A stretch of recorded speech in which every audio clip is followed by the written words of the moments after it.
Masechet Psachim Daf Samer Zayin, on va commencer par Samer Vav Amud Bet, les 7 dernières lignes de la page. Ashkehan Tamidu Pesach Dedahu Shabbat, Dedahu Tum'a Minalan. Nous avions appris précédemment que le Korban Pesach ainsi que le Korban Atamid repoussent le Shabbat. C'est-à-dire que même si le Korban Pesach, le 14 Nissan, tombe Shabbat, on peut le sacrifier pendant le Shabbat. Tel que le Korban Atamid, qui est sacrifié tous les jours, Shabbat inclus. Et d'où le sait-on? Eh bien, concernant le Korban Atamid, c'est écrit noir sur blanc dans la Torah. Olat Shabbat Beshabbato, Al Olat Atamid Veniska. Et pour le Korban Pesach, d'où le sait-on? Eh bien, c'est grâce à la Gzera Shava. On a trouvé un mot commun dans les deux thèmes. Bemorado, c'est écrit à propos de Pesach. Bemorado, c'est écrit à propos du Korban Atamid. Ça nous a permis de faire une connexion, une analogie. Et donc, de la même façon que la Torah nous a dit clairement qu'on peut sacrifier le Korban Atamid pendant le Shabbat, ainsi, il en sera pour le Korban Pesach. Mais maintenant, la Gemara pose la question, elle dit Dedahu Tum'a Minalan, mais d'où sait-on que le Korban Atamid ainsi que le Korban Pesach peuvent être sacrifiés même Shabbat, comme cela est indiqué dans la Mishnah Daf Ayin Vav Amud Bet. C'est Rashi qui nous renvoie à cette Mishnah, où nous voyons que Tum'a Hutra Betzibur, et si le Tzibur est tamé, ou les Kohanim sont téméim, on peut sacrifier tout de même le Korban Pesach, on peut sacrifier tout de même l'agneau pascal. Et ça s'appelle Betzibur, bien que le Korban Atamid, c'est évidemment un Korban Tzibur, c'est un Korban pour tout le Ham Israël. Mais le Korban Pesach, c'est individuel. Malgré tout, étant donné que tout le clan Israël doit manger le Korban Pesach et l'apporter, c'est la raison pour laquelle il est considéré comme Korban Tzibur. C'est une mitzvah qui incombe à tout le public, à tout le peuple. Donc, la question se pose, d'où sait-on, cette halakha, qu'on peut, malgré la Tum'a, offrir le sacrifice du Korban Atamid et du Korban Pesach? Rashi explique qu'à un moment donné, dans la Sugia précédente, on avait cru que c'est du mot Bemorado, en son temps, qu'on a déduit qu'on peut sacrifier le Korban Pesach et le Korban Atamid pendant Shabbat. Mais après, la Gemara a réfuté cette hypothèse. Elle a dit que Bemorado, en son temps, ça peut être appliqué juste lorsque c'est permis, c'est-à-dire en semaine. Qui dit que c'est applicable aussi le Shabbat, ce Bemorado? Et c'est pour cela que on a dû trouver une autre référence pour dire que Pesach et Tamid sont d'Ohim Shabbat. Alors ça fait que on n'a toujours pas de preuve explicite que Korban Pesach et Korban Atamid repoussent la Tum'a, c'est-à-dire, bien que le Tzibur soit tamé, ils peuvent tout de même offrir le sacrifice du Korban Pesach et du Korban Atamid. Donc, Minalan, réponse à Amré. Les Talmidim, les Chachamim du Bet HaMidrash ont répondu Ki echid yalif Pesach mitamid le'inyan Shabbat, achin ami yalif tamid mi Pesach le'inyan Tum'a. C'est la réciproque. De même que on a comparé Pesach à Tamid, ainsi on compare Tamid à Pesach.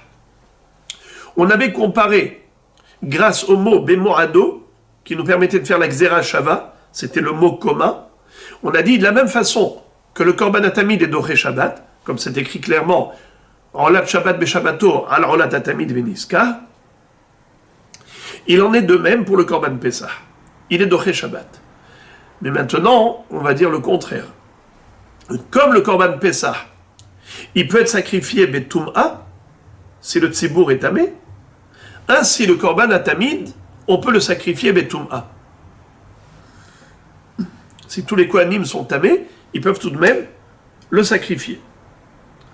D'où le sait-on? La Gemara va dire ou Pesach Goufé, Minalan, tu compares Tamid à Pesach. Comme Pesach, on peut sacrifier Betum'a, ainsi le Korban à Tamid, mais est-ce que tu as une preuve à ta preuve? Est-ce que Pesach, on retrouve dans la Torah qu'on peut le sacrifier Betum'a, mais où est-ce que c'est écrit? On va voir ici deux réponses. L'une de Rabbi Yochanan et l'autre de Rish Lakish. Amar Rabbi Yochanan, de Amar Kra, Ish Ish ki hiye tameh la nefesh. Ish nidhe le Pesach Sheni, ve'en tzibur nidhin le Pesach Sheni. Rabbi Yochanan nous mentionne et nous évoque le pasouk qui figure dans Parashat Be'alotra, qui parle du Pesach Sheni. Il est dit là-bas qu'un homme qui est tamé, ou qui était bederech rechoka, il était loin du Beth Amikdash, qui n'a pas pu offrir le sacrifice du Korban Pesach en son temps, il pourra se rattraper un mois plus tard, le 14 Iyar, un mois après le 14 Nissan. Mais la Torah nous dit à ce propos, Ish, ki yeh tameh la nefesh, o bederech rechoka. Du fait que la Torah est parlé d'un individu, un homme, Ish, un homme, donc c'est un individu isolé. C'est lui qui a la possibilité c'est lui qui a l'interdiction de faire le Korban Pesach s'il est tamé. Et donc il sera décalé au Pesach Sheni. Sous-entendu que s'il s'agit d'un tzibour, pas d'un Ish isolé, mais de tout un tzibour qui est tamé, eh bien dans ce cas-là, le tzibour aura le droit de sacrifier le Korban Pesach malgré la Tum'a. C'est ça ce que l'on déduit de Ish. Ish qui y est tamé. En effet, le Ish ne peut pas offrir le sacrifice dans Pesach Rishon, mais un tzibour peut offrir le Pesach Rishon. Ish nidhe le Pesach Sheni, ve'en tzibour nidhin le Pesach Sheni. Et la avde betum'a. Ils feront le korban malgré la tum'a. Amar les Rabbi Shimon ben Lakish, les Rabbi Yochanan. Alors Rabbi Shimon ben Lakish adresse une objection à Rabbi Yochanan pour le réfuter. Emma, je peux interpréter le pasouk différemment. Ish nidhe le Pesach Sheni. Tzibur litle utakanta. Lo be Pesach Rishon, velo be Pesach Sheni. Je peux te dire que la Torah veut nous indiquer juste le contraire. En disant Ish, qui est tamé la nefesh, un homme qui est tamé parce qu'il a touché un mort, eh bien lui ne pourra pas faire le Pesach Rishon, mais il aura un rattrapage, le Pesach Sheni. Tandis que un tzibour qui était mémet, qui était tamé parce qu'il a touché un mort, eh bien le tzibour, il ne pourra faire ni Pesach Rishon, ni Pesach Sheni. Qui est-ce qui peut faire Pesach Sheni? C'est Ish. Ish qui est tamé la nefesh au bederech rechoka, ve'asa Pesach. Pesach Sheni.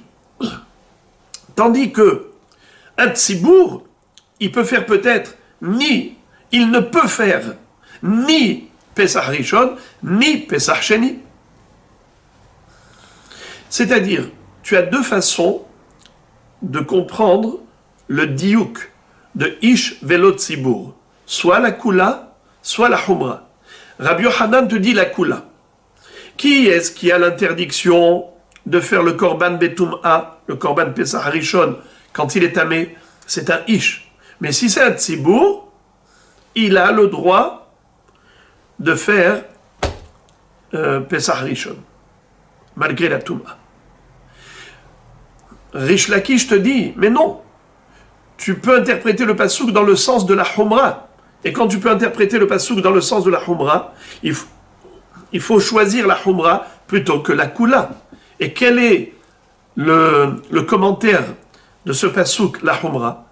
C'est qu'on peut dire, le ish qui est tamé be Pesach Rishon, puisqu'il ne peut pas faire Pesach Rishon, il fera Pesach Sheni. Mais le tzibour, on est plus mahmir sur lui. Il ne pourra faire ni Pesach Rishon, ni Pesach Sheni. Car la possibilité de rattrapage dans ce pasouk, elle n'a été offerte qu'au ish, qu'à l'individu isolé. Donc d'après Rish Lakish, qui a réfuté Rabbi Yochanan, la question revient à la case départ. Alors d'où sait-on que le Korban Pesach peut se faire malgré la Toum'a si tout le Tzibour est tamé? D'où on le sait. Et là, Rabbi Shimon ben Lakish mehacha. Rish Lakish dit, je le déduis de là. D'où de là? Vishalehu mina machane kol sarua vechol zav vechol tameh la nafesh vechol tameh la nefesh. Qu'est-ce que ça veut dire? Vishalehu mina machane kol sarua vechol zav vechol tameh la nafesh. La Torah nous demande d'écarter les gens impurs du Mahane qui est Kadosh, tel que le Metzora, tel que le Zav et tel que le Tmemet, celui qui a touché un mort. Le Zav, c'est celui qui a eu un écoulement de gonorrhée. Ça veut dire que ce n'est pas une éjaculation normale, c'est une maladie qui atteint cet homme, une maladie au niveau des testicules, et il a une substance qui sort de l'urètre, pas du spermatozoïde normal, c'est plutôt comme une substance farineuse, épaisse, qui coule et qui le rend tamé. Alors, le Metzora, le Zav et le Tmemet doivent être éloignés, écartés du Mahane qui est Kadosh. Pishalehu mina Mahane, kol tsarua, vechol Zav, vechol tameh la nafesh. Très bien. Alors maintenant, Rish Lakish fait la déduction suivante. Il dit ainsi, Yomar teme'emetim ve'al yomar zavinu metzoraim. Pourquoi la Torah avait besoin de préciser et d'énumérer les trois catégories de Tum'a? Metzora, Zav et Tmemet. Mais si déjà tu m'as dit Tmemet, à plus forte raison, Zav et Metzora. S'il faut écarter du camp qui est Kadosh le Tmemet, celui qui a touché un mort, à plus forte raison, le Zav et le Metzora, c'est sûr qu'il faut les éloigner du Mahane qui est Kadosh. Plus tard, la Gemara va dire pourquoi est-ce qu'on considère que la Tum'a du Metzora, du Metzora et du Zav est supérieure à la Tum'a du Tmemet. C'est parce que le Tmemet, sa Tum'a provient de l'extérieur. Tmemet, c'est un homme qui a touché le Met. Il devient Tamé, Met. Il a touché le mort, il devient Tamé. Ça veut dire que sa Tum'a provient du contact avec le mort. Mais il n'est pas lui-même source d'impureté. Tandis que le Zav, c'est lui-même la source d'impureté. Il a eu un écoulement qui a fait de lui-même, un tamé.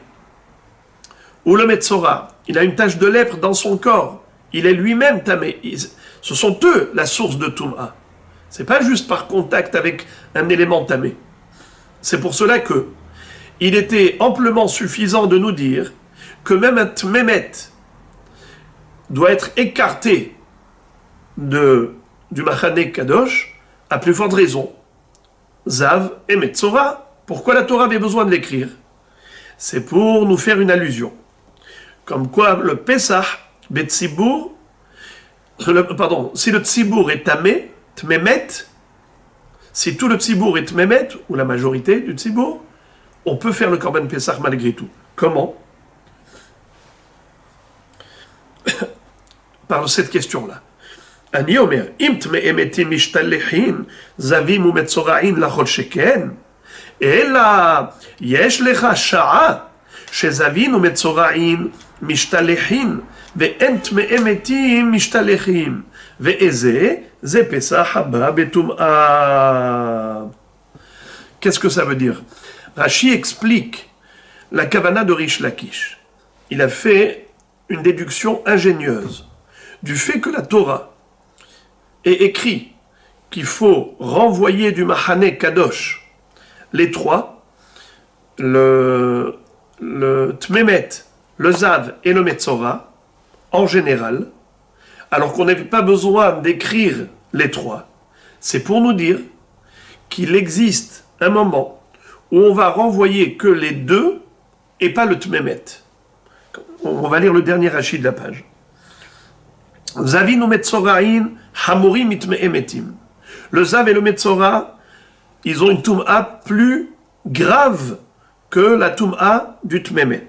Share Toum'a yotza alhem igufan. Car la Toum'a, elle coule de leur corps. C'est-à-dire c'est leur corps qui est source de Toum'a. Et là, al-Korhar, qui est stérir Zav ou Metzora, lehecha de ent memet mishtaleach itzterich. Si la Torah a tout de même écrit que le Zav et le Metzora, il faut les écarter du camp du Mahane qui est Kadosh, à quel moment il faut les éloigner? À un moment où on ne va pas écarter le Tmemet. À un moment où on va écarter que le Metzora et le Zav. Mais le Tmemet, on va le laisser à l'intérieur. C'est quand? Ve'ezeze, à quel moment les Tme'emetim rentrent dans la Hazara du Bet Amikdash? Betum'a, Rashi deuxième ligne, Ksherov Atzibur Tme'im, quand la majorité du public est tamé, Bemet, parce qu'ils ont touché un mort, Osim Pesach Betum'a. Ils peuvent malgré tout sacrifier le Korban Pesach. Aval Zavin ou Metzorain Shebahem Nidhin. Mais s'il y a parmi eux des Zavim ou des Metzoraim, alors ils sont décalés. C'est-à-dire que on ne pourra pas décaler, ils seront repoussés, ils ne pourront pas rentrer dans le Bet Amikdash. Donc de là on apprend que Davkat me emetim mishtalchim, aval zavinu metzoraim lo. C'est-à-dire que les avim, les avim, retirez cette dernière phrase, elle est fausse. Les avim et les metzoraim, on les éloigne, mais le tzibour de tme emetim, on leur permet de rentrer dans le Bet Amikdash pour faire le Korban Pessah. Voilà donc comment Rish Lakish a démontré que le Korban Pessah peut être sacrifié malgré la Toum'a du Tzibour. Amar Abaye, maintenant Abaye va réfuter cette preuve de Rish Lakish et il va ensuite restaurer la référence de Rabbi Yochanan. Il va donner raison à Rabbi Yochanan, mais il va répondre à la question qu'avait adressée Rish Lakish à Rabbi Yochanan. Amar Abaye, Iachi, si c'est vrai, cette déduction qu'a faite Rish Lakish, alors on peut pousser le bouchon encore un peu plus loin. Iachi, limanami, yomar zav, utme emetim, ve'al yomar metzora, ve'ani omer, zav mishtaleach, metzora lachol sheken, אלא יש לך שעה שמצורעים משתלחים ואין זבין וטמאי מתים משתלחים ואיזה זה פסח הבא בטומאה. Dans ce cas-là, si c'est comme ça qu'il faut comprendre le pasouk, du fait que la Torah ait rajouté dans la liste des gens impurs des personnes dont il était inutile de les mentionner, parce que ça va de soi, si déjà le Tmemet, il est renvoyé du Mahane Kadosh, à plus forte raison, Zavim ou Metzoraim. Pourquoi on a écrit Zavim ou Metzoraim, c'est inutile. C'est pour te dire qu'il y a un moment dans l'année, c'est le 14 Nissan, où on doit offrir le Korban Pessah. À ce moment-là, si tout le Tzibour est Tmemet, eh bien les Tmemet, on ne va pas les renvoyer. On va renvoyer du Bet Amikdash que les Zavim et les Metzoraim. Très bien. Et qu'est-ce qu'ils ont de pire, les Avim et les Metzoraim, par rapport au Tmemet? On l'a déjà dit. C'est que le Tmemet, il a une Toum'a qui provient de l'extérieur, tandis que eux, la Toum'a provient de leur corps, directement. Très bien. Maintenant, Abaye dit, eh bien on pourrait faire une dracha similaire par rapport au Metzora. C'est-à-dire, je peux dire, une fois que tu m'as écrit Tmemet et Zav, qu'est-ce que tu avais besoin d'écrire Metzora? Car si déjà le Zav, il faut l'éloigner, à plus forte raison, le Metzora. Pourquoi tu as écrit le Metzora? On verra plus tard dans la Gemara que le Metzora a une Tum'a plus grave que le Zav. Puisque le Metzora, il doit se comporter comme un endeuillé, il doit laisser pousser ses cheveux, il doit déchirer ses vêtements comme un endeuillé, il n'a pas le droit aux relations conjugales comme un endeuillé, alors que Zav, il n'a pas tout ça. Donc Metzora, c'est certainement plus hamour comme Tum'a que Zav. Alors pourquoi la Torah avait besoin de l'écrire? Je peux te faire également la même dracha que tu as faite, toi Rish Lakish. C'est comme ça que Abaye prétend. Quel dracha on va faire? Yesh lecha sha'a, tu as un moment dans l'année, durant lequel le Tmemet, celui qui a touché un mort, et le Zav, qui a eu un écoulement de gonorrhée, ces deux-là, si tout le Tzibour est Tmemet, si tout le Tzibour est Zav, il pourrait faire Korban Pesach. Qui est-ce qui est exclu? C'est Metzora. Si tout le Tzibour est Metzora, ils ne pourront pas faire Korban Pesach. Je peux faire exactement la même dracha que tu as faite. Au lieu de dire, si le Tzibour est Tmemet, il peut faire le Korban Pesach. Mais les Metzoraim et les Avim, on les écarte. D'accord? Pourquoi tu dis ça? Je peux dire Tmemet et Zav ensemble, ils ont le droit de faire le Korban Pesach malgré la Tum'a, quand tout le Tzibour est tamé. C'est seulement Ish qui est tamé. C'est lui qui est décalé au Pesach Sheni. Il ne peut pas faire Pesach Rishon. Mais si tout le Tzibour est tamé, que ce soit Tum'at Met ou que ce soit Tum'at Ziva, a priori, il pourrait faire le Korban Pesach, qui on va exclure juste le Metzora, puisque la Torah n'avait pas besoin d'écrire Metzora, on aurait pu le déduire par Kal Vachomer, qu'il faut l'éloigner du camp du Mahane Kadosh. Pourquoi la Torah l'a écrit? Pour nous dire que même le jour du 14 Nissan, où on peut tolérer un tzibour de Tme Emetim ou un tzibour de Zavim, on ne tolérera pas un tzibour de Metzoraim. On ne permettra pas aux Metzoraim d'entrer au Beth Amikdash pour faire le Korban Pesach. Et on peut faire cette dracha. Pourquoi on ne l'a pas faite? Qu'est-ce que tu vas me dire? Oui, on peut la faire. Et tout va bien. C'est faux. Et si tu vas insister et t'obstiner à dire que, en effet, ça marche, même un tzibour de Zavim ont le droit de faire Korban Pesach, c'est impossible. Car c'est écrit clairement dans une Mishnah, Ve'atenan, Pesach, Haba betum'a, Lo yochlu mimenu Zavim vezavot, Nidot veyoldot.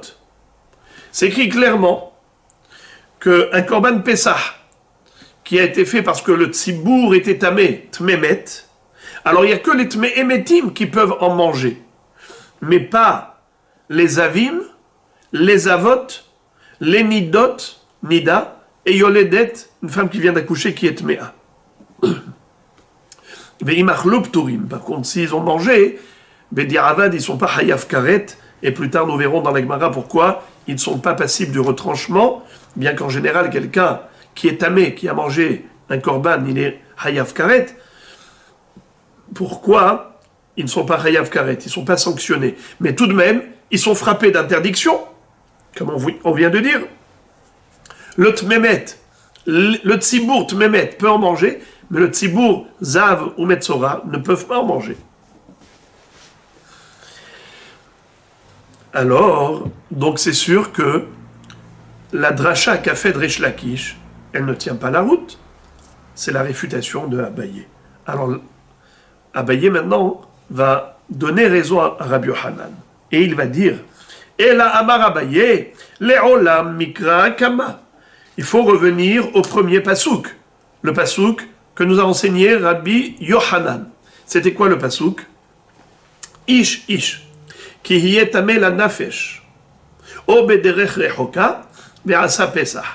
Un homme qui était soit Mémet, soit loin du Beth Amikdash, il pourra offrir le sacrifice du Korban Pesach. Excusez-moi. Il ne pourra pas faire le Pesach Rishon, il fera le Pesach Sheni. Tu me dis que c'est Ish. Il n'y a que le Ish qui est interdit, frappé d'interdiction. Il n'y a que le Ish, un homme isolé. C'est lui qui est frappé d'interdiction de faire Pesach Rishon s'il est tamé. Mais si c'est un Tzibour qui est tamé, eh bien en effet, ils auront le droit de sacrifier Korban Pesach Rishon. Ils n'ont pas besoin d'attendre Pesach Sheni. Alors Abaye veut répondre maintenant à l'objection qu'avait adressée Resh Lakish à Rabbi Yochanan. C'était quoi sa question? Il lui a dit, mais qui te permet d'interpréter le pasouk dans le sens de la Kula? Je peux interpréter dans le sens de la Khumra, car dans ce pasouk, il y a deux halachot. Une halacha qui dit que le tamé ne peut pas faire Pesach Rishon, et la fin du pasouk me dit que ce même tamé qui n'a pas pu faire Pesach Rishon doit faire Pesach Sheni. C'est ça. Alors maintenant, il y a deux façons de comprendre le ish-ish du début de pasouk. Le ish, un individu isolé, a cette halacha, mais pas le tzibour. Le tzibour, il n'a pas cette halacha. De quelle halacha il s'agit? Du début du pasouk ou de la fin du pasouk? Le début du pasouk me dit, quand on est tamé, interdit de faire le Pesach Rishon. La fin du pasouk me dit, si on est tamé, Pesach Rishon, on fait Pesach Sheni. Qu'en est-il du tzibour qui n'a pas le même din que le yahid? Est-ce que ça veut dire qu'il n'a pas le même din que le yahid, la kula? Ça veut dire le yahid est frappé d'interdiction de faire Pesach Betum'a. Mais le tzibour a le droit de faire Pesach Betum'a. C'est une façon de comprendre, comme Rabbi Yochanan d'ailleurs l'a compris. Rish Lakish propose de comprendre autrement et de dire que le ish se rapporte à la fin du pasouk. Qu'est-ce que me dit la fin du pasouk? Que le ish qui était tamé, mais le 14 Nissan, peut faire Pesach Sheni le 14 Iyar. Peut-être que ce rattrapage n'est possible que pour un yahid qui était tamé. Le yahid qui était tamé, la Torah lui a donné une possibilité de rattrapage. Mais si tout le tzibour est tamé, alors non seulement qu'il ne peut pas faire Pesach Rishon, mais même Pesach Sheni ne peut pas le faire. Car le Pesach Sheni, ça a été donné au Ish, pas au Tzibour. C'était ça la question de Resh Lakish. Rabbi Abaye répond à cette question, il dit, mais dans ce cas-là, si c'est ça la kavana de la Torah, alors pourquoi elle a précisé Ish qui est tamé la nefesh? Pourquoi elle a écrit la nefesh? En écrivant la nefesh, ça veut dire que elle veut nous dire que c'est seulement le tmemet, celui qui a touché nefesh, qui a touché un homme qui est mort, qui a rendu son nefesh, c'est cet homme-là qui a touché le mort, qui a le loisir de faire Pesach Sheni. Si on comprend, comme tu as dit, lui il a le droit de faire Pesach Sheni. Mais le tzibour n'a pas le droit de faire Pesach Sheni. C'est qui ce tzibour? Un tzibour qui a touché un mort. Donc il est disqualifié et du Pesach Rishon et du Pesach Sheni. Mais les Zavim et Metzoraim, qui ont une Toum'a qui sort de leur gouffre, quel est leur din? Eh bien eux, ils sont pires que Tmemet. Ça veut dire quoi, ils sont pires que Tmemet? Si déjà Tmemet, ils ne peuvent pas faire Pesach Sheni, ni Pesach Rishon, ni Pesach Sheni, d'après toi, Rish Lakish. Alors, en quoi les Avim et les Metzoraim, ils sont pires? C'est qu'ils ne peuvent pas faire ni Pesach Rishon, ni Pesach Sheni, quand c'est un tzibour. Mais dans ce cas-là, pourquoi on a écrit alors la Nefesh? Tu aurais pu écrire, tout simplement, Ish qui y est tamé. Pourquoi la Torah a précisé la Nefesh? Si on veut dire que Tamé la Nefesh et à plus forte raison Zavim ou Metzoraim, ce qui veut dire que la Torah disqualifie tous les Tmeim. Quand le Tzibour est Tamé, que ce soit Tmemet, Zavim, Metzoraim, si tout le Tzibour est Tamé, eh bien ils sont disqualifiés non seulement du Pessah Rishon, mais même du Pessah Sheni. Alors pourquoi est-ce qu'on avait besoin de préciser la Nefesh? Tu aurais pu écrire Ish Ish qui est Tamé. Et j'aurais dit, le Ish qui est Tamé peut faire Pessah Sheni, un Tzibour qui est Tamé ne peut pas faire Pessah Sheni. Et de quel Toum'a on parle? Toutes les Toum'ot, Tmemet, Zav, Metzora. Si tout le Tzibour est comme ça, ils sont disqualifiés. Pourquoi la Torah avait besoin de préciser la Nefesh? Forcément, c'est pour nous dire la Kula, pas la Humra. Parce que si c'était la Humra, on n'avait pas besoin d'écrire la Nefesh. Mais si c'est la Kula, on comprend pourquoi c'est écrit la Nefesh. Pour nous dire, Ish Ish qui est tamé la Nefesh.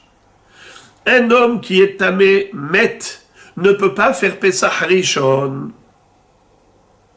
Mais si c'est un Tzibour qui est mémet, ils peuvent faire Pessah Rishon. Tandis que un Tzibour de Zavim ou de Metzoraim ne peuvent pas faire Pessah Rishon. Et évidemment, ils ne peuvent pas faire non plus Pessah Sheni, puisque le Pessah Sheni, c'est un rattrapage pour le Ish Ish, pas pour un Tzibour. Le Pessah Rishon ne peut pas être fait par un Tzibour de Zavim ou un Tzibour comment on appelle ça, de Metzoraim, mais même Pessah Sheni ne pourront pas le faire. Par contre, un Tzibour de Tme'e Metim, un Tzibour qui est Tmemet, ils peuvent faire Pessah Rishon.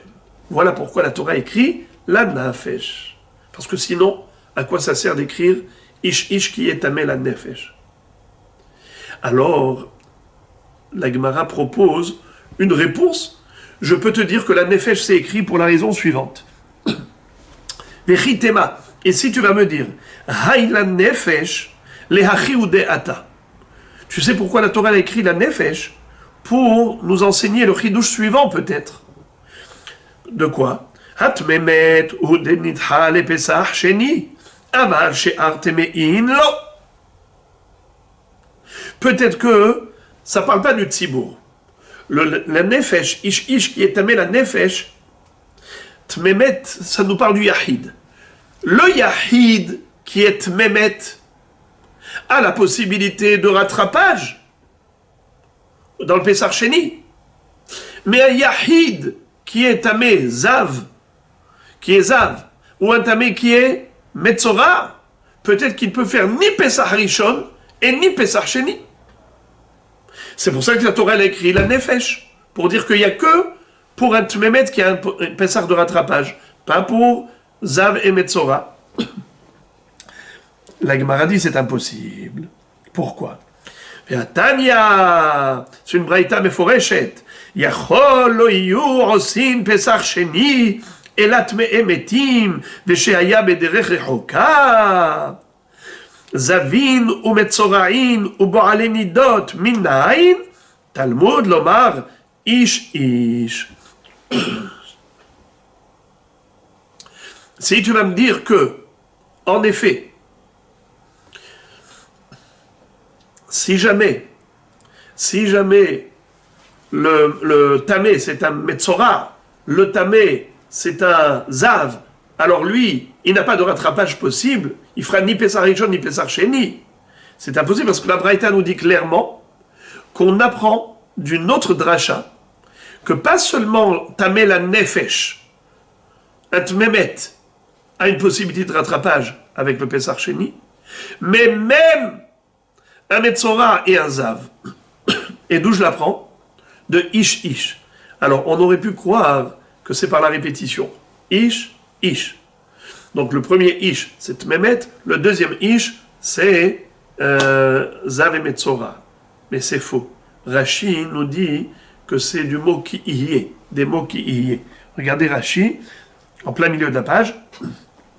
Talmud Lomar, Ish Ish, ki ihye tameh, mashma kol tum'a. Ish ki ihye tameh. Du fait que la Torah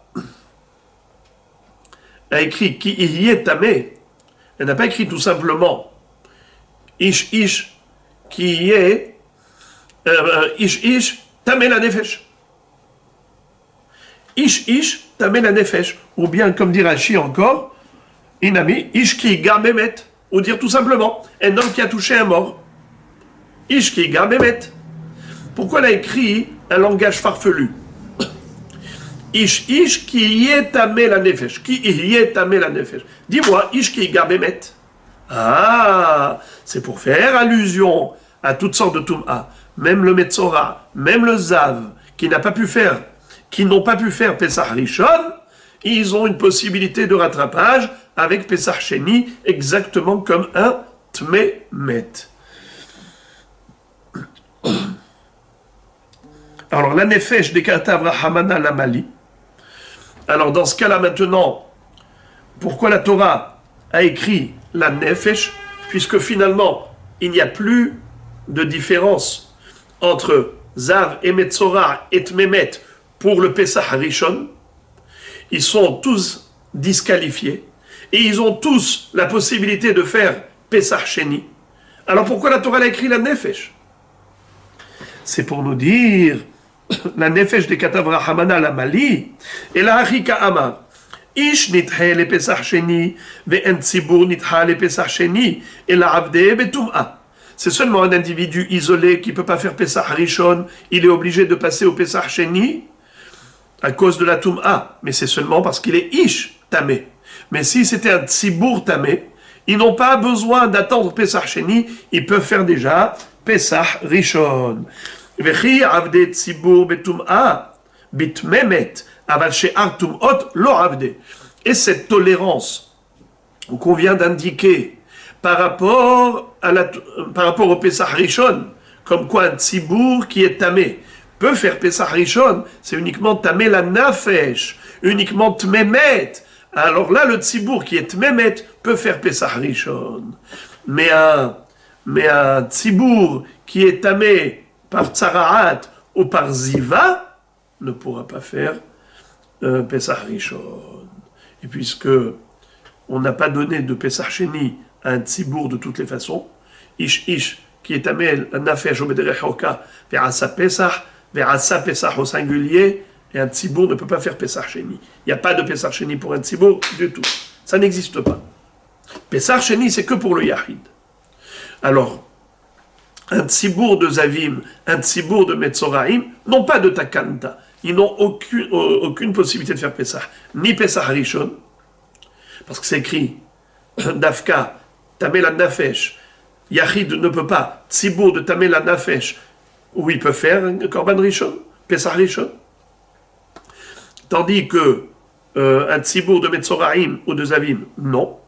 Et puisqu'ils ne peuvent pas faire Pesach Rishon, ils ne peuvent pas faire non plus Pesach Sheni, car Pesach Sheni, c'est un rattrapage possible que pour un individu isolé.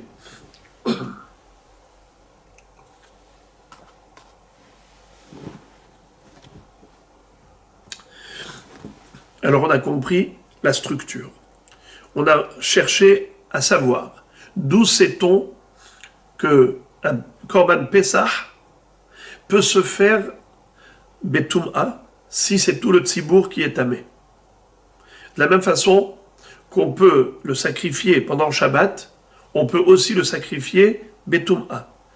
On a cherché à savoir d'où on l'apprend. Rabbi Yochanan a donné une source. Rish Lakish a adressé à Rabbi Yochanan une objection, il a réfuté, il a donné une autre référence. Abaye a réfuté Rish Lakish, il a restauré le pirouche de Rabbi Yochanan et il a répondu à la question que Rish Lakish avait adressée à Rabbi Yochanan. Et il a expliqué le pasouk à merveille selon Rabbi Yochanan. Et maintenant, toujours dans le même sujet. Amar Afrizda, Metzora shenichnas lifnim mimechitzato patour, shene'emar badad yeshev michutz lamachane moshavu, Badad Yeshev, Levado Yeshev, Michutz Lamachane Moshavo, Akatuv Nitko Lease. Alors on va s'expliquer. Introduction. Dans le désert, on avait le Mahane Shechina, Mahane Lévia et Mahane Israël. La Torah nous dit que il faut renvoyer du camp qui est Kadosh 3 sortes de Tmeim. Vishalhu mina Mahane, Kol Tsarua, un Metzora, Vechol Zav, un Zav, Vechol Tameh la Nafesh, et un Tmemet. Maintenant, la question se pose. Quel est le din si le Tameh, les Tmeim, sont rentrés dans le Mahane?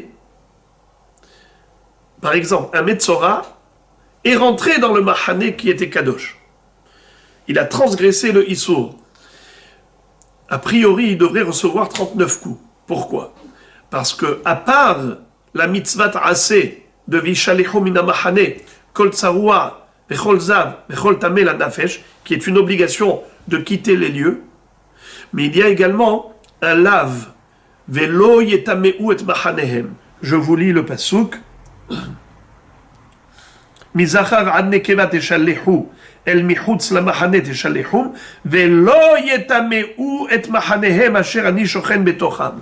Faut pas qu'ils profanent leur camp où je réside, dit Akadosh Baruch Hu. Puisqu'Hachem résidait dans le camp d'Israël, le Metzora ne devait pas rester là-bas, il devait quitter les lieux jusqu'à ce qu'il guérisse et qu'il se purifie.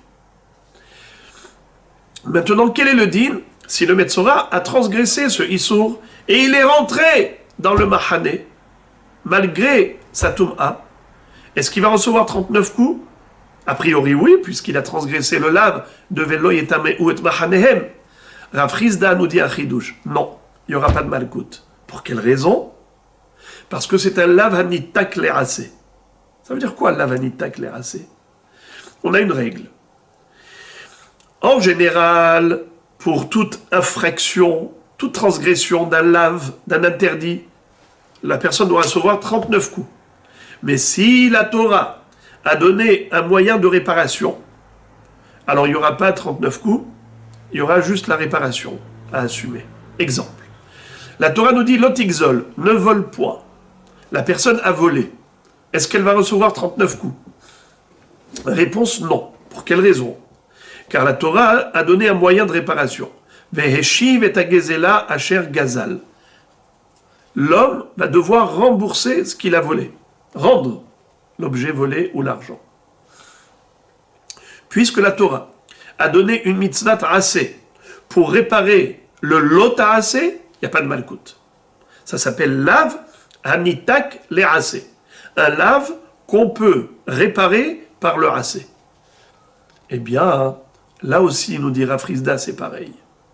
C'est vrai que le Metzora a transgressé le Issour de Velo Yetameu et Mahanehem, mais d'autre part, la Torah lui a donné une possibilité de réparer. Comment? Qu'il ressorte, qu'il quitte à nouveau les lieux. Badad Yeshev, Michutz la Mahane Moshavo, qu'il sorte d'ici et qu'il aille s'isoler à l'extérieur du camp. Puisque la Torah lui a donné un moyen de réparation, il n'y aura pas de malkout. Je répète, Amar Rav Chizda, Metzora shenichnas lifnim mimechitzato, patour shene'emar, badad yeshev michutz lamachane moshavo, hakatuv nitko le'aseh. Lavanitak le'aseh. Etive. La Gemara adresse une objection à Rav Chizda à partir d'une baraïta pour démontrer que c'est faux, que oui, en effet, il est chayav malkout. Preuve. Metzora shenichnas lifnim mimechitzato be'arba'im. Voilà, la première phrase de la baraïta contredit Rav Chizda. Elle dit noir sur blanc que un Metzora qui est rentré à l'intérieur de la mechitza, c'est-à-dire il a pénétré le camp d'Israël, il recevra 39 coups. Si déjà on a cité la baraïta, on la cite entièrement.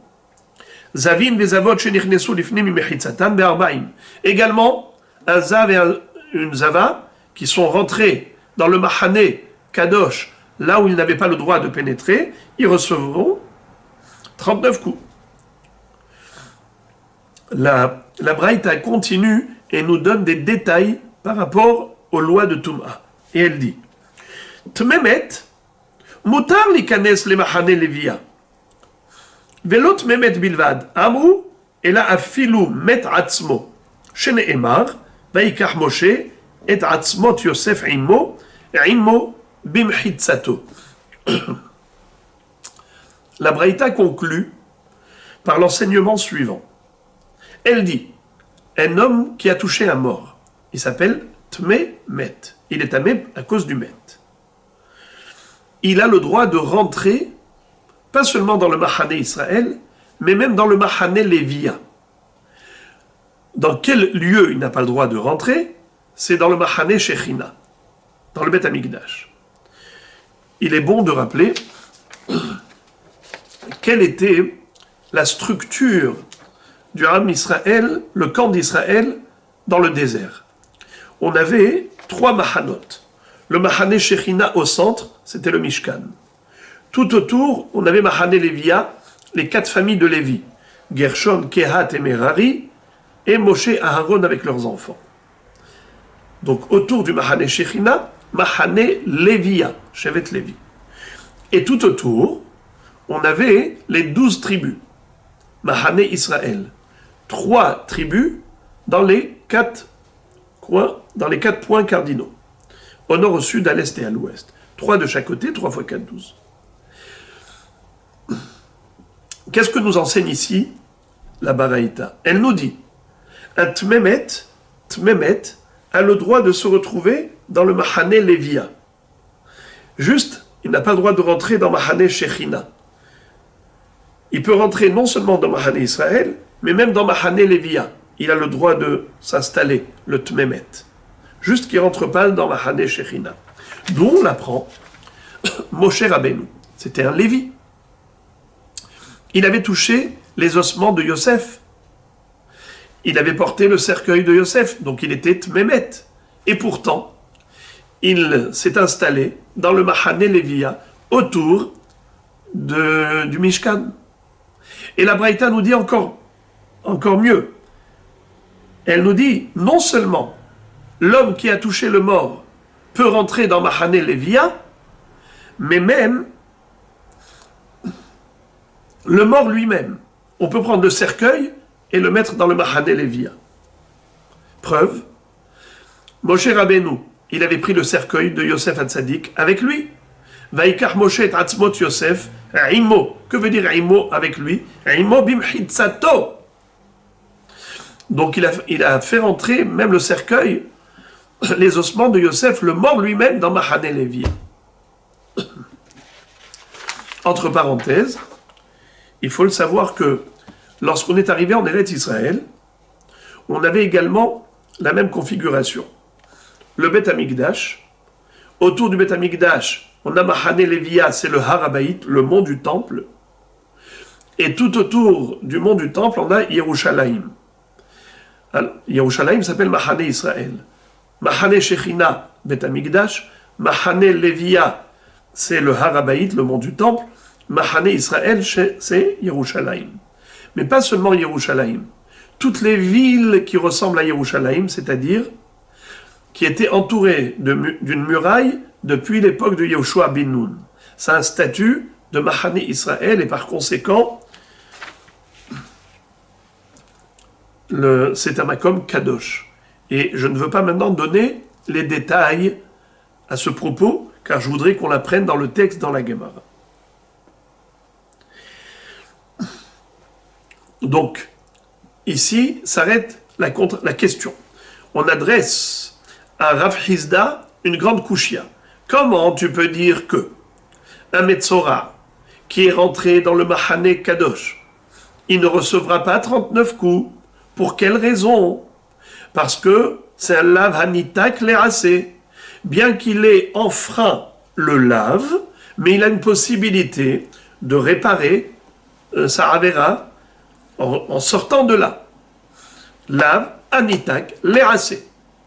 À ce titre-là, il ne recevra pas Malkout. La Gemara dit, mais Rafrizda, c'est un Émora. Il ne peut pas contredire une Baraïta qui dit clairement que Be'arbaïm, un Metzora qui est rentré dans le Mahane Israël, il est Chayav Malkout.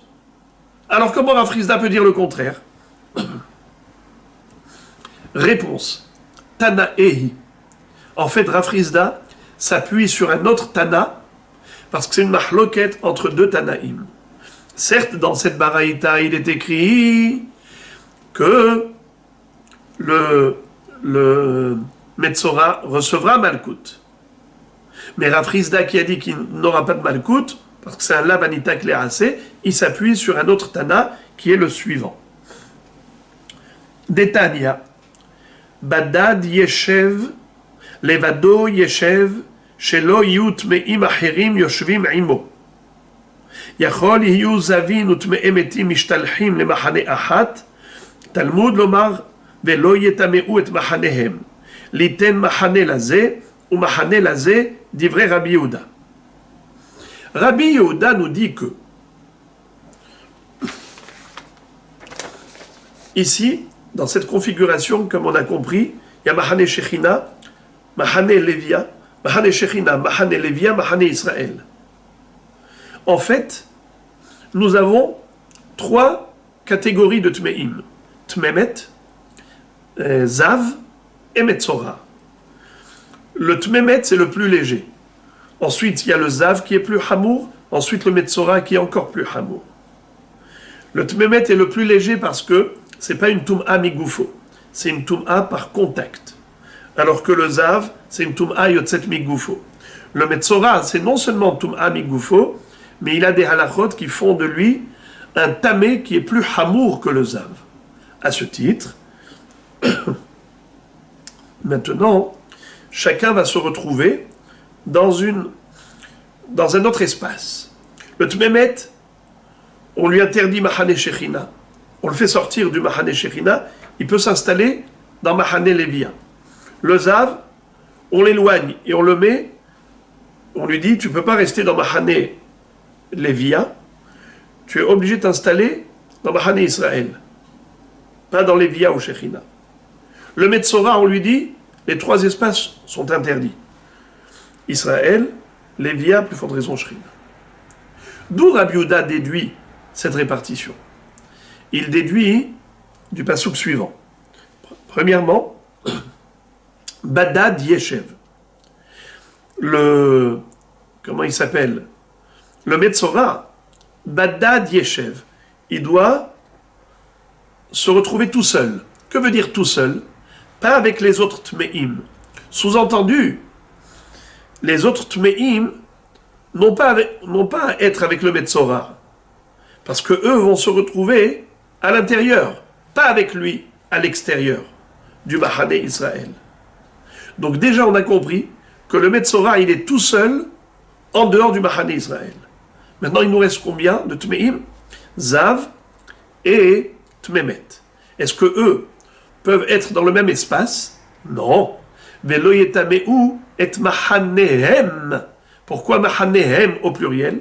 Deux mahanot. Le mahane de l'un, ce n'est pas le mahane de l'autre. Par conséquent, le Tmemet, qui est le plus léger, on le met là. Le Zav, qui est plus hamour, on le met là. Voilà comment on a trois positions. Tmemet, Zav et Metzora, chacun dans son Mahane. Voilà comment Rabbi Yehuda a fait la dracha de ces psukim. Or, Rabbi Shimon n'est pas d'accord. Rabbi Shimon Omer, Enot Tsarich. Pour arriver à cette répartition de ces trois, de Tmemet, Zav et Metzora, je vais te dire d'où j'apprends, en effet, que chacun se trouve dans un espace différent. Hareu Omer, Vishalechu mina mahane kol tsarua vechol zav vechol tameh la nafesh. La Torah nous a énuméré les trois Tmeim, en disant il faut les écarter du camp. Mais qu'est-ce qu'on avait besoin d'écrire les trois? Yomar Tmemet, ve'al Yomar Tmezav. La Torah aurait pu se suffire d'écrire juste le tmemet, comme quoi il faut le renvoyer, l'écarter du mahané qui est kadosh. Et j'aurais dit, à plus forte raison, le zav, qui est plus hamour que le tmemet, c'est sûr qu'il doit être renvoyé. Pourquoi tu as précisé le zav également? Ve'ani omer, tme'emeti mishtalhim, zavin lochol sheken. Si déjà un tmemet doit être renvoyé du mahané kadosh, le zav, lachol sheken, quel va homer le zav? Lama ne'emar zav. Alors pourquoi la Torah l'a écrit? Liten lo mahane shniya. C'est pour te dire que le tmemet, je le renvoie que du mahane shechina. Je peux le laisser s'installer dans mahane levia. Mais le zav, je dois l'éloigner encore plus que le tmemet. C'est-à-dire, je l'envoie jusqu'au mahane Israël. Il ne peut pas s'installer dans mahane levia. Et après, Rabbi Shimon continue, dit Veyomar zav, ve'aliomar metzora, ve'ani omer, zavin mishtalechim metzorain lachol sheken, lama ne'emar metzora. Et après, par rapport au metzora, pourquoi est-ce qu'on avait besoin de le préciser, de l'énumérer? Si on avait écrit que les deux, tmemet et zav, on doit les éloigner du mahane kadosh. À plus forte raison, metzora. Réponse. Litenlo mahane shlishit. C'est pour dire que le Metzora, on l'éloigne encore plus que le Zav. Si le Zav, on tolère le Zav dans mahane Levia, pardon, si on tolère le Zav dans mahane Israël, le Metzora, même ça, on ne lui permet pas. Il faut le renvoyer même du mahane Israël. C'est ce qu'on appelle en hébreu Meshulach Hutz les Gimel Mahanot. Le Metzora, on le renvoie des 3 Mahanot. Shechina, Levia, Israël. Le Zav, il est Meshulach, Hutz Lishte Mahanot. Le Zav, on le renvoie du Mahane Shechina et Mahane Levia. Il peut s'installer dans Mahane Israël. Le Tmemet, on le renvoie que de Mahane Shechina. Mais il peut s'installer dans Mahane Levia, à plus forte raison Mahane Israël.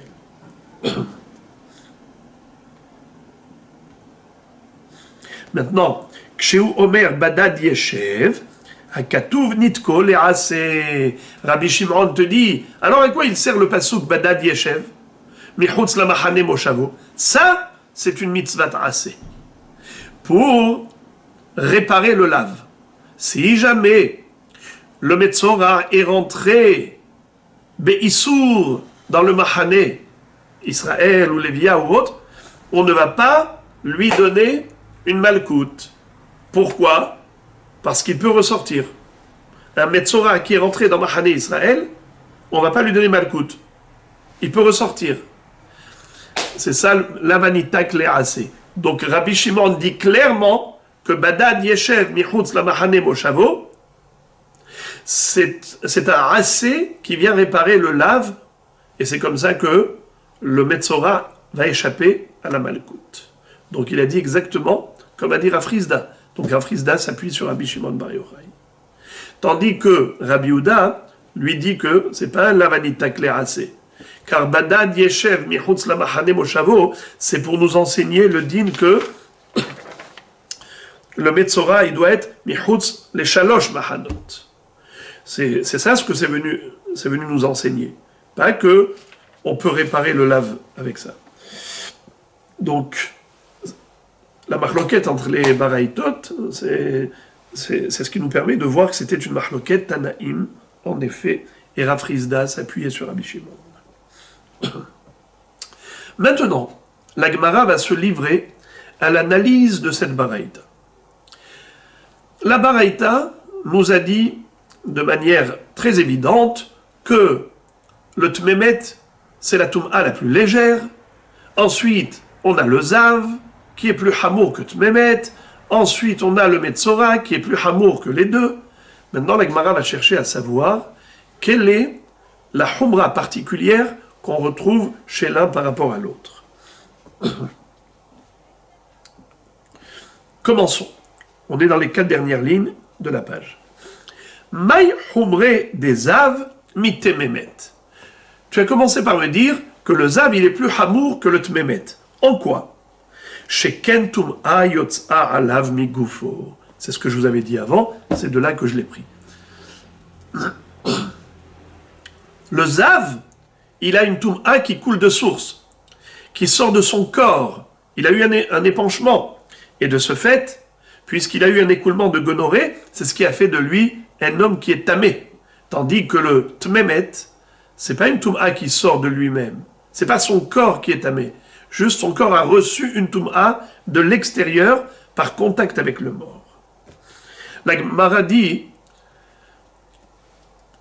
ok, c'est une référence, mais moi je peux te montrer que le tmemet, il a aussi une qualité qui fait de lui un tamé supérieur aux zav. Adraba, au contraire, tmemet hamour, je peux te dire que celui qui a touché un mort, il a une humra supérieure aux zav. Pourquoi? Chez Kentaun Haza Achlishi Ushviri. Comment est-ce qu'on peut purifier un zav?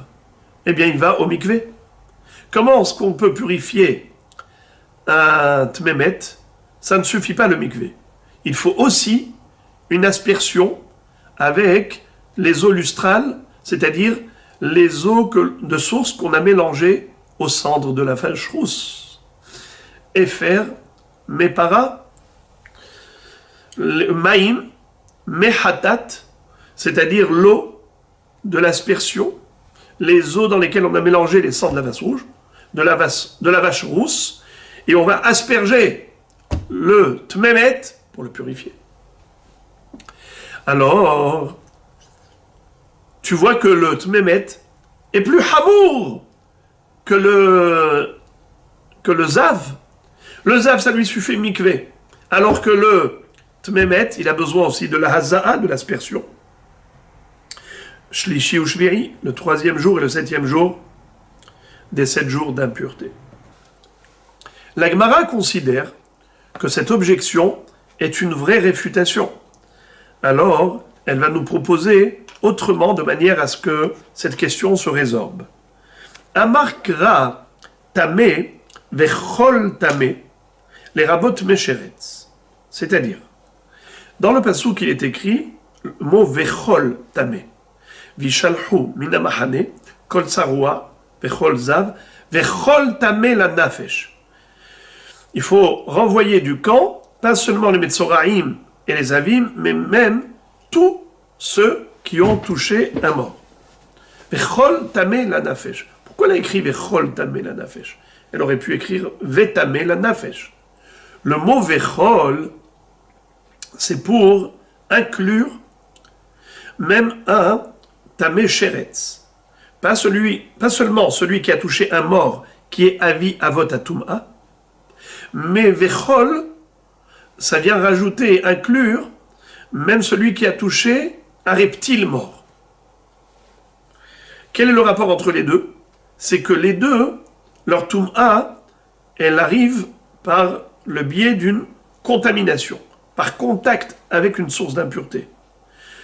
Le tmemet, c'est quelqu'un qui a touché le mort. Le tamé sheretz, c'est quelqu'un qui a touché un reptile mort. Le point commun, c'est que les deux, ils ont touché une source d'impureté. Mais celui qui a touché un mort, le mort lui-même, il s'appelle avi avot atum'a. Celui qui l'a touché, qu'est-ce qu'il est? Av atum'a. Tandis que le sheretz, mort, il est quoi? Av atum'a. Celui qui le touche, qu'est-ce qu'il devient? Rishon la tum'a. Alors la Torah nous dit qu'il faut renvoyer du camp, pas seulement un tmemet, mais même un tamé sheretz. Pas seulement un tmemet, mais même un tamé sheretz. Alors tamé sheretz, c'est sûr que c'est inférieur à zav. Le zav, il a une tum'a qui provient de son corps. Le tamé sheretz, celui qui a touché un sheretz, il a une tum'a qui provient de l'extérieur, par contact. Donc c'est sûr que le zav est plus hamour que le tamé sheretz.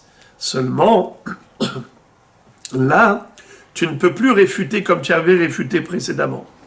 Quand on avait voulu dire que le zav, il est plus hamour que le tmemet, là on a réfuté, on a dit, ma pitom. Mais le tmemet, Aussi, il a une qualité supérieure au zav. C'est que le zav n'a pas besoin de haza'a avec les eaux de para adouma, alors que le met, pour le purifier, il faut l'aspersion avant la tevila au mikvé.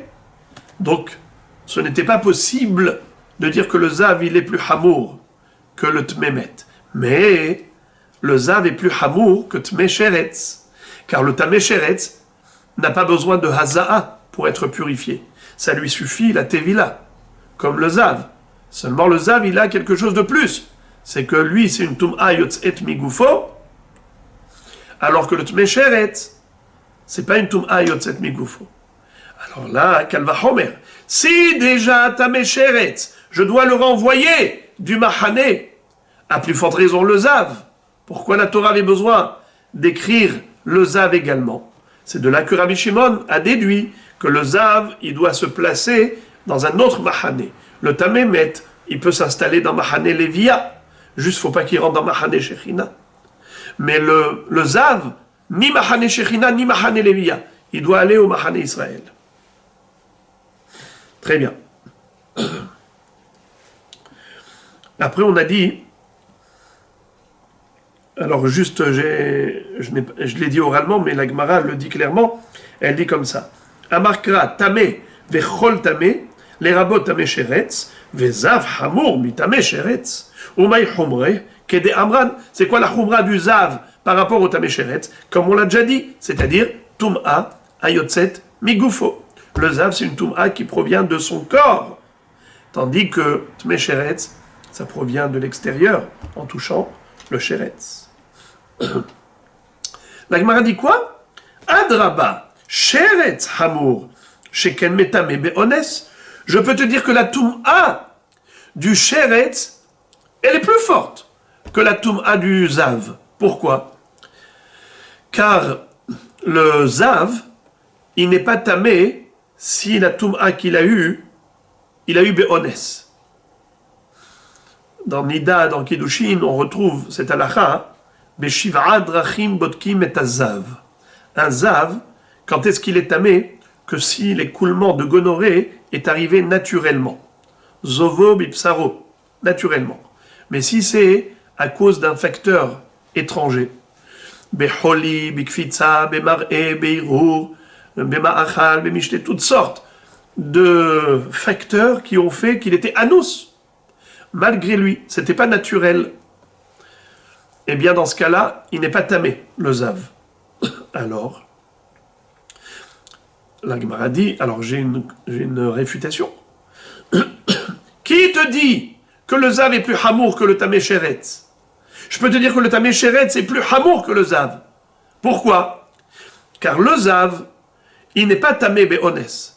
Alors que celui qui a touché un sheretz, même si c'était be'ones, on a pris un sheretz, on l'a jeté sur lui, un sheretz mort, et on l'a jeté sur lui. Be'ones, eh bien, il est tamé tout de même.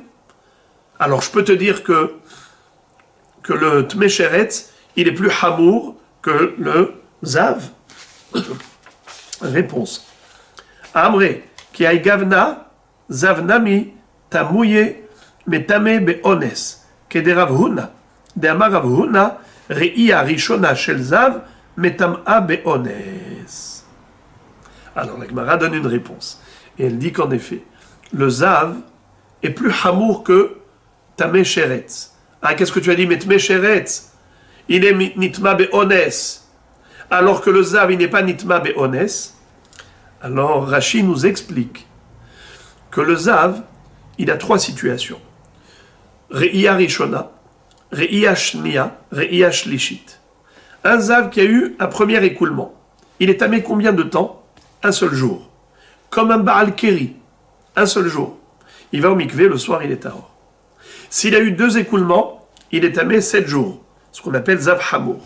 S'il a eu 3 écoulements, non seulement qu'il est tamé 7 jours, mais le 8e jour, il doit apporter un korban, 2 korbanot, Shtetorim o Shne Benayona, et Haderola et Hadechatat, pour pouvoir ensuite rentrer au Beth Amikdash. Sinon, il ne pourra pas rentrer au Beth Amikdash. Très bien. Mais Rashi nous dit qu'il y a une différence entre le premier écoulement et les autres. Quand est-ce qu'on dit qu'en effet un zav il n'est pas nitma be'ones, c'est uniquement par rapport au deuxième ou troisième écoulement.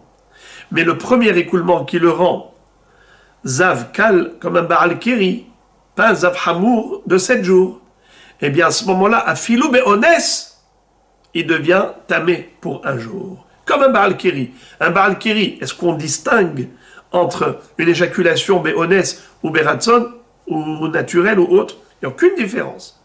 Afilou be'ones, un Baal Keri, il est tamé. Pareil, zav Baal Re'iya Ahat.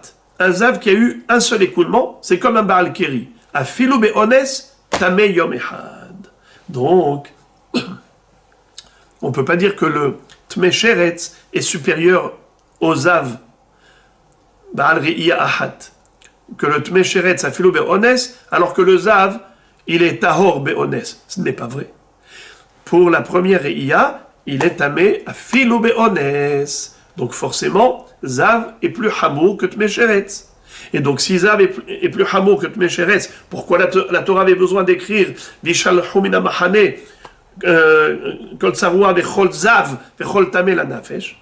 Si tu as déjà dit que Tmei Sheretz, qui est inclus dans vechol tamé la nafesh, doit sortir du machane, à plus forte raison le zav, c'est pour te dire qu'il est meshulach chutz lishte machanot, alors que le tamé Sheretz ou Tamémet, ils sont Meshulachim, règle de Mahane Shechina. Ça, c'est donc le limoud de Rabbi Shimon. Et maintenant, on arrive à l'autre limoud de Rabbi Shimon. Rabbi Shimon disait que le Metzora, on n'avait pas besoin de l'écrire. Pourquoi? Kalvachomer, si déjà le Zav et le Tmemet, Meshulachim, à plus forte raison, Metzora qui est plus Hamour. Pourquoi tu l'as écrit? C'est pour te dire, il doit sortir pas seulement de Mahane Shechina, Mahane Levia, même Mahane Israël. Très bien. La Gemara maintenant cherche à comprendre. Tu me dis que le Metzora, il est plus hamour que le Zav. En quoi? Maï Humre des Metzora Mizav. Réponse, Sheken Taoun, Priya, ou Prima, Veasur Betashmi Shamita. Il a 3 éléments de plus que le Zav. Premièrement, Priya. C'est quoi Priya? Gadel Pera Se'arosho. Le Metzora doit laisser pousser ses cheveux comme un endeuillé. Deuxièmement, Prima. Il doit déchirer ses vêtements comme un endeuillé. Troisièmement, Asur Betashmi Shamita. Il n'a pas le droit d'avoir des relations conjugales avec son épouse. Comme un endeuillé. Alors que le Zav n'a pas ses halachot. Ni Priya, ni Prima, ni Tashmi Shamita. Voilà pourquoi le Metzora est plus Hamour que le Zav. La Gemara réfute. Elle dit Adraba, Zav Hamour, Sheken Metame Mishkav ou Moshav, Umtame Klecheres Beheset. Le Zav aussi, il a des halachot qui sont supérieurs aux halachot du Metzora. Par exemple, les Tame Mishkav ou Moshav. Vous savez que un Zav, il a ce qu'on appelle Tum'at Midras. S'il s'assoit sur une chaise, ou sur une calèche, ou il s'allonge sur un lit, ce qu'on appelle Mishkav, Merkav, Moshav, quand il s'assoit, il rend tamé le siège, le lit. Mais pas seulement quand il les touche, même s'il ne les touchait pas. Imaginons, j'ai mis un drap, eh bien, tout ce qui est en dessous, même s'il y avait 10 matelas, ils sont tous tamé midras. Vous allez me dire, mais même le Metzora, il a ça. C'est vrai. Mais le Metzora, rien qu'il les rend, Rishon la Tum'a. Le Zav, il les rend Avatum'a. C'est-à-dire, tous ces sièges-là, ils deviennent Avatum'a à tel point que quelqu'un qui va toucher le Mishkav ou le Moshav, il va devenir tamé non seulement lui-même, mais même les vêtements qu'il porte. Zav, Metame Midras, Letame Adam, Letame Begadim She'alav. Alors voilà, le Zav, il est peut-être supérieur au Metzora. Encore une autre halakha, que le Zav a et que le Metzora n'a pas. C'est Tum'at Hesset, avec tête à la fin. C'est quoi Hesset? C'est lorsque le Zav a bousculé un Keli. Par exemple, nous avons une halakha qu'un Keli Heres, qui est fermé, eno metame migabo, et la mitocho. Un keli heres, on ne peut le rendre tamé que si la touma a pénétré son intérieur, son espace interne, mais pas s'il était fermé et que la touma n'a touché que les parois externes. Kli heres, eno mitame migabo, et la mitocho. Il y a une exception. Bien que le kli heres soit fermé, on peut le rendre tamé. Ce que même la touma atmet n'est pas capable de faire. On retrouve dans Parashat Hukat, Bechol Keli, Asher Tzamid Patil Alav. Un Keli, Heres, qui est Tzamid Patil, il a un bouchon scellé. La touma atmet, elle ne pénètre pas à l'intérieur. Et quelle est la touma qui peut agir et impacter ce Keli Heres, Afilomi Gabo? C'est le Zav Beheset. Si le Zav, pas l'a touché, il a soulevé, ou il a bousculé, même avec un bâton dans la main. Rien qu'il a été massitoto. Figurez-vous qu'il est métamé tum atreset. Tu vois que le zav est plus hamour que metzora. Métamé mishkav ou moshav, métamé tum atreset, avec les heres, par rapport à des kelim de heres. Alors, pourquoi tu dis que le metzora est supérieur au zav? Je te dirais que le zav est supérieur au metzora. Alors comment Rabbi Shimon a fait Kalva Homer? Réponse. Tu as raison, la question est bonne. Amarkera zav vechol zav les rabot baal keri ou metzora hamour mi baal keri. En effet, si c'est de mettre la balance sur metzora, sur la balance zav et metzora l'un en face de l'autre, tu as raison. Là il y a des qualités, là il y a des qualités, donc on n'a pas de preuve que l'un est plus hamour que l'autre. Par contre, le mot vechol zav, du mot vechol, Chachamim ont déduit que la Torah fait allusion à une autre sorte de Touma. Pas seulement ziva, zav, mais même Baal Keri. Quelqu'un qui a eu une éjaculation normale. Pas un écoulement de gonorrhée, qui est une maladie, comme j'ai expliqué au début.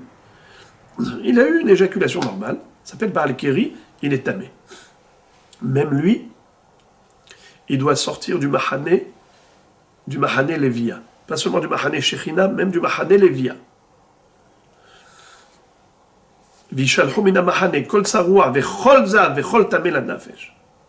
Donc le Zav doit être exclu des deux Mahanot, Shechina et Lévia, mais même le Baal Keri, pareil comme le Zav.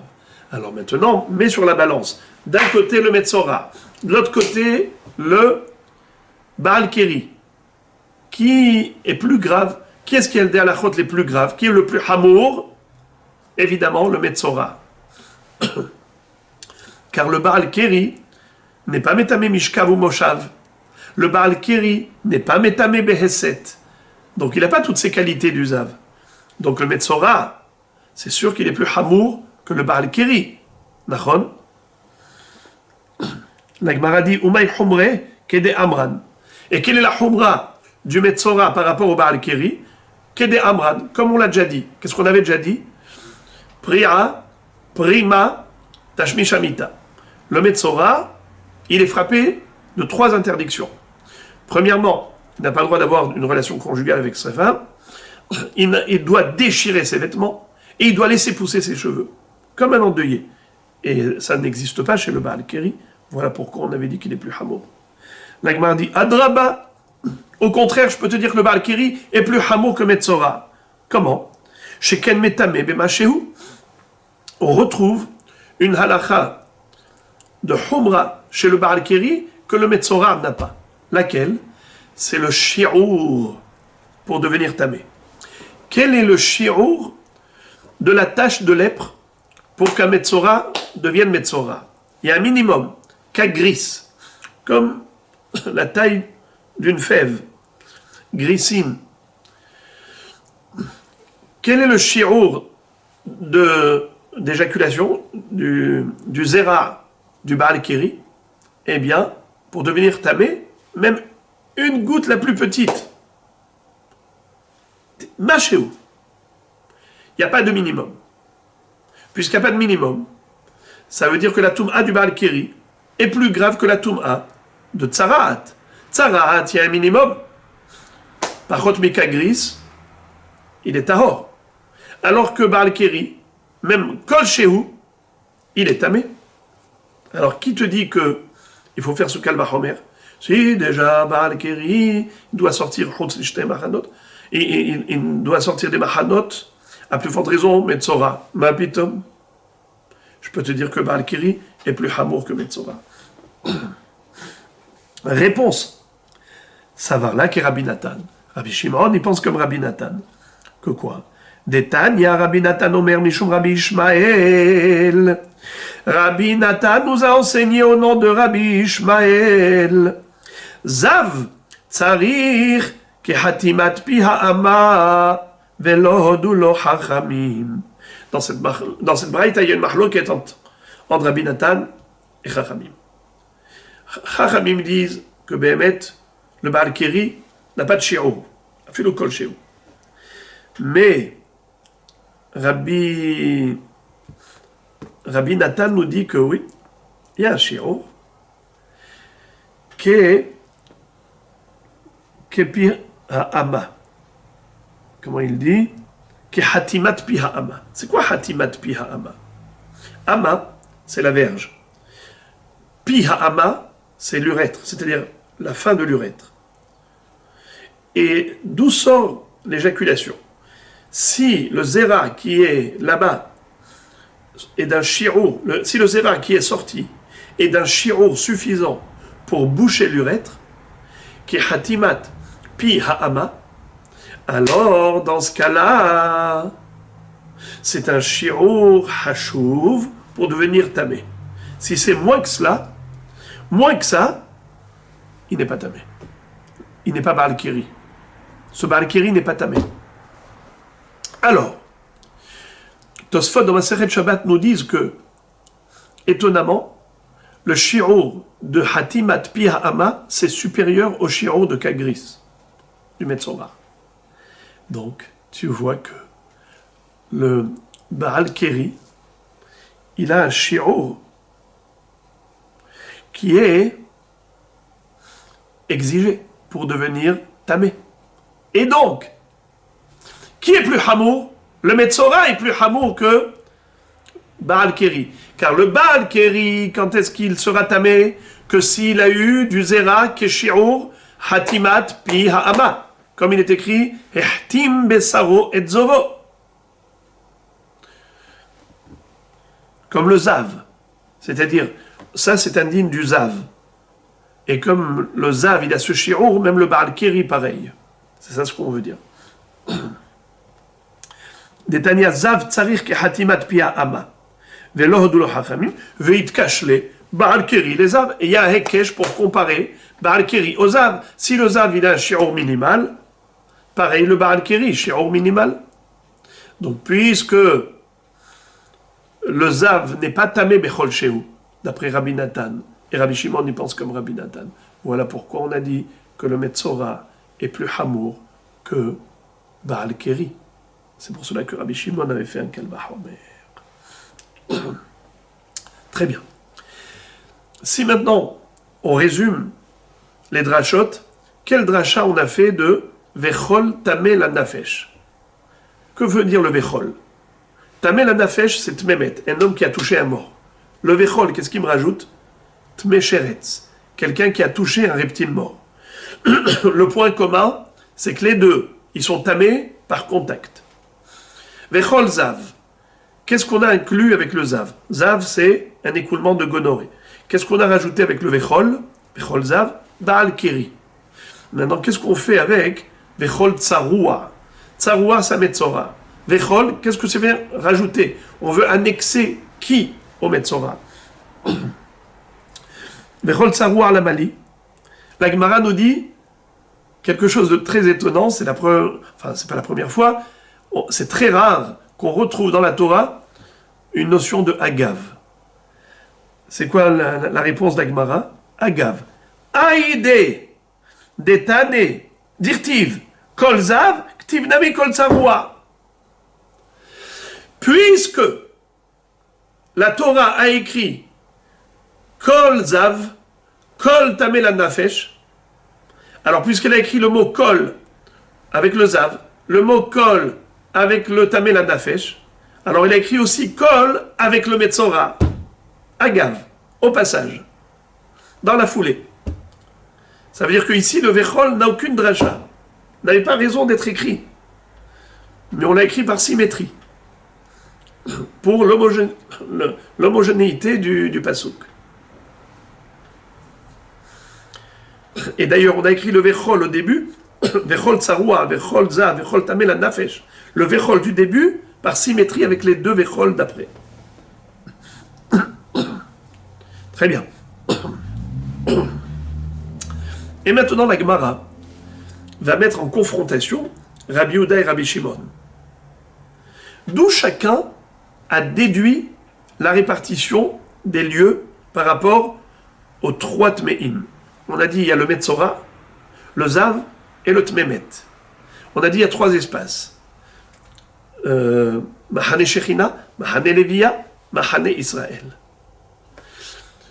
Comment il s'appelle? Le Tmemet n'a pas le droit de rentrer au Mahane Shechina. Il peut s'installer dans Mahane Levia. Le Zav, ni Mahane Shechina, ni Mahane Levia. Mais il peut s'installer dans Mahane Israël. Le Metzora, Meshulach Hutz Legimel Mahanot. Il n'a pas le droit ni Mahane Shechina, ni Levia, ni Israël. La marloquette entre Rabbi Yehuda et Rabbi Shimon, c'était de savoir d'où on apprend ce din. Les deux sont d'accord pour le din. La marloquette entre eux, c'est au niveau des drachot. La Gemara nous dit que la dracha de Rabbi Shimon, elle est tellement simple, elle est tellement belle, qu'on ne comprend pas pourquoi Rabbi Yehuda n'a pas dit comme lui. Qu'est-ce qu'a dit Rabbi Shimon? Rabbi Shimon a posé une question. Il dit, mais qu'est-ce que tu as besoin d'écrire les trois Tmeim? S'il s'agissait d'un seul lieu, tu aurais pu écrire le plus léger, Vechol tamé la nafesh, Vishalhu mina mahane kol tamé la nafesh, et j'aurais fait un kalvachomer. Kalvachomer zav, kalvachomer metzora. D'accord? Pourquoi tu as écrit le zav? Une fois que tu as écrit le zav, pourquoi tu as écrit le metzora? Eh bien, c'était pour nous dire que il y a trois mahanot. Chacun, on le renvoie d'un niveau. Le tmemet de Mahane Shrina, le zav, même de Mahane Levia, le metzora, même de Mahane Israël. C'est tellement simple. Pourquoi Rabbi Yehuda n'a pas été d'accord avec Rabbi Shimon? Alors je lis. Ve Rabbi Yehuda, Shapir Kama Rabbi Shimon, Rabbi Shimon l'a bien dit. Réponse, Rabbi Yehuda va te dire, tu veux savoir pourquoi la Torah a eu besoin d'énumérer les trois Tmeim? Haou, Mibaele, Legdetania. En fait, la Torah a écrit les trois par rapport à l'enseignement suivant. Rabbi Eliezer Omer, Yachol dachaku zavinu metzoraim, venichnesu la'azara, בפסח הבא בטומאה, יכול יהיו חייבים, תלמוד לומר, וישלחו מן המחנה כל צרוע וכל זב, וכל טמא לנפש, בשעה שטמאי מתים משתלחין, זבין ומצורעין משתלחין, אין טמאי מתים משתלחין, אין זבין ומצורעין משתלחין. Un chidouche fabuleux. Rabbi Yehuda te dit,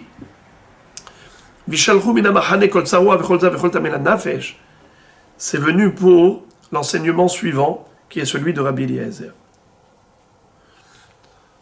Quel est le din si le 14 Nissan, la majorité du Tzibour était tamé, et on a offert un sacrifice, lequel?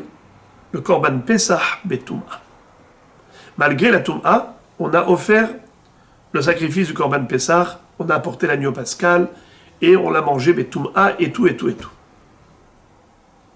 C'est moutard, bien sûr, on a déjà appris que c'est permis. Très bien. On avait dit, attention, les seuls Tme'im qui ont le droit de faire Pesach Betum'a, c'est Tme'emet, Tum'at Met. Mais pas Tum'at Metzora, pas Tum'at Ziva. Mais maintenant, quel est le din si les Avim et Metzoraim, à qui on a dit restez dehors, vous n'entrez pas dans le Beth Amikdash. Imaginons que Dahaku venichnesu lifnim. Malgré tout, bien qu'on leur ait dit que c'est assourd, ils sont rentrés. Vous savez que normalement, un homme tamé qui rentre dans le Beth Amikdash est hayav karet. Il est passible du retranchement, d'une mort céleste. Exception.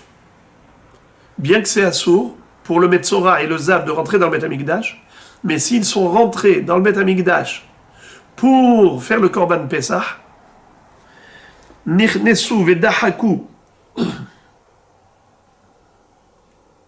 comment c'est écrit? Dahaku zavinu Metzoraim venichnesu la'azara bepesach haba betum'a.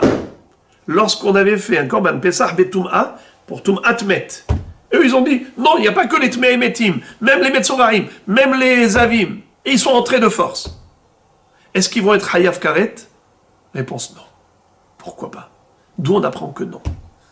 Eh bien parce que c'est écrit Vishallehu mina mahane kol tsarua vechol za vechol tameh lanafesh. Besha'a she'ata meshalleach tameh nefesh, ata meshalleach zav umetzora. Besha'a she'ata lo meshalleach tameh nefesh, ata lo meshalleach zav umetzora. Lorsque on doit renvoyer du Mahané le Tmemet, alors le Zav et Metzora serait Hayav Karet. Et le Tmemet aussi. Mais si